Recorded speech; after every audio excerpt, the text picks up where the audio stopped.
Bonjour à tous.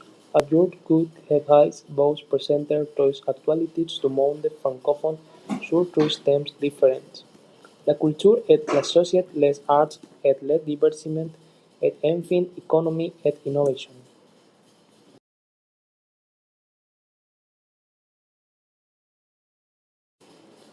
La première nouvelle vient du Québec.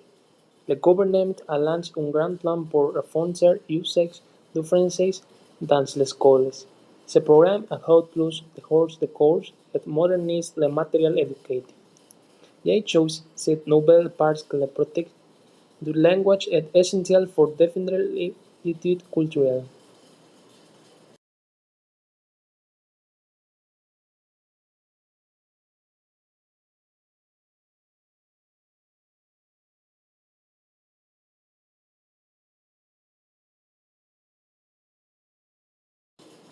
La deuxième nouvelle concerne Paris, où s'est ouverte une immense exposition de Frida Kahlo avec plus de œuvres.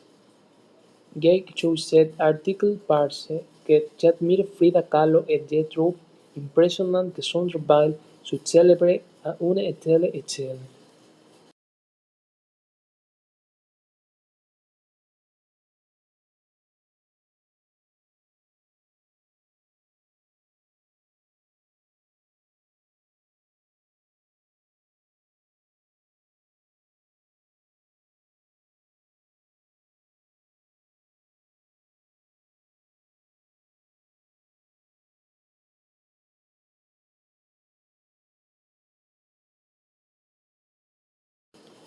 Voilà pour mes trois actualités. Merci beaucoup pour votre attention et à bientôt. Merci pour votre attention.